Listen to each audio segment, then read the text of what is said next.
we packed up a U-Haul and to take the kayaks and 2 bikes up to the Shire because it's a recreational property as well as our retirement home, as well as a bug out property, as well as a homestead. Flexibility and use of places shouldn't just be solely focused. You know, if you have just a wooden cabin in the middle of a forest, yes, it's a bug out place, but it's not really ever going to be a home. So what we've done is we've looked for a farm and forest and all the things we looked for, water and isolation and food, foraging and all the rest of it. We found it and we bought it, and Kitty's sister-in-law and her hubby are living there, and they've been there 6 weeks now and having great fun. Lots of turtles. Put some pictures of the turtles up. I think we've seen 3 of the 8 species of turtles so far, having deposited eggs on the property, which is kind of beautiful, sign of cleanliness if nothing else. So with the project to take the kayaks up, the 10-foot wide kayaks, we needed to get a 10x6 van. So I decided to move the bulk of our emergency food up there. So over the past 5 years I've been collecting white rice and pasta and tins of spam and quinoa and dehydrated vegetables and fruits and sauces and spices and salt and sugar and you name it, I've been collecting it.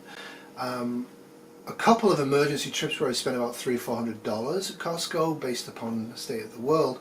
Mostly it's been $10, $20, $30 hither and dither on top of the regular grocery stores. Now I did some good things. The one thing I did good was that I bought good quality tins, so BPA is not there, and the tins all really survive very well, so did the packaging. Because I think if you're buying cheaper tins you're going to get thinner tins. I also bought a lot of gamma lids and food grade buckets, which were fairly pricey. I think like probably $20, $25 each Canadian, including the lids. Bought them in bulk from Costco. I'm really glad I did that. It made collection of the food that I was gathering well controlled, because when I run out of boxes the food starts to pile up in corners all over the spot, as I'm sure you may have noticed in a few videos. And we moved the majority of the food from the house now to the Shire, because our original idea was to bug in at the cottage, but that was never going to work well, so we kind of were umming and ahhing with that. So we were going to bug in at home, and we still probably would bug in at home in certain events.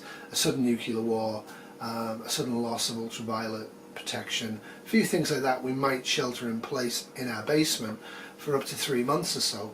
So right now, because I've moved so much food out, we're probably down to about 6 months to a year's, well, actually probably a year's worth of food here, which is good news. What surprised me was moving about 2 years food supply, eating well actually for me and Kitty, to the Shire. It didn't take much room in the van. That was a big shock. It's heavy, but the number of boxes we actually moved, and when we put them in the van, because they're actually in specific containers that are very similar to each other, they fit well. So the van was just a layer, food bucket of layer on the base of it was the food supply. I also put in some spare propane and stuff like that, and some t-shirts which you can use as t-shirts, or you can cut them up and use them as toilet roll. So I'm very happy with how it went. The things that I'm not happy about my food supply, that what I've done over the years, is it is not organised. I figure in shtf, my sister-in-law is going to be the stores person for sure. She's very good at that sort of thing, and she wouldn't be taking it herself or taking it not seriously. Whereas if Kitty gets hungry, she'll just eat it. She gets hungry, she'll eat it. So that part I'm not too worried about. The fact that it wasn't completely very anally organised, I'm not bothered about. You literally open up a box and you find, oh, there's dried red pepper, or oh, there's mango dried, or oh, there's basmati rice, or oh, there's flour, or there's yeast. So I think in SHF mostly we'd have the time to go through the boxes and get some sort of organisation going. What I'm not happy with is the fact that trying to do that originally in a 1,300 square foot suburban home isn't very practical. I took out quite a bit of the basement by shoving stuff in the sides, and it still needs a lot of organisation.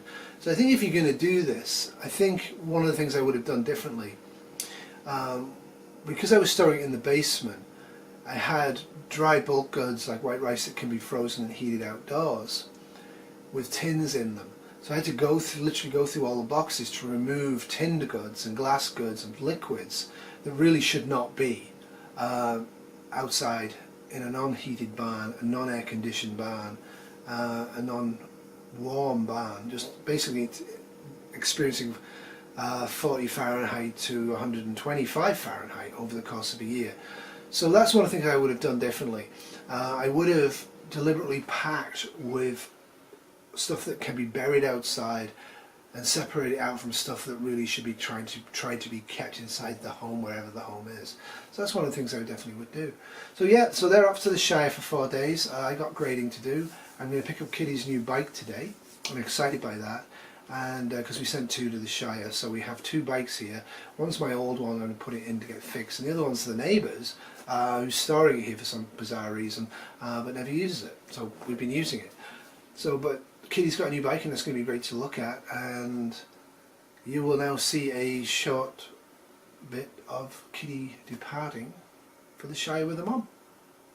You guys have a great day and enjoy the video. So the bicycles and the kayaks, a couple of rain barrels, a whole bunch of emergency propane stuff, probably 2 years worth of food for 2 people, is about to head to the Shire.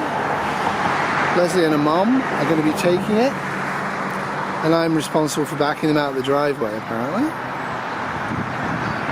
What I will say is actually moving that amount of food is quite heavy.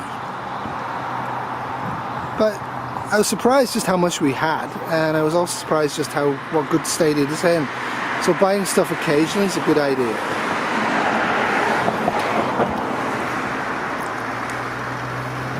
There she goes.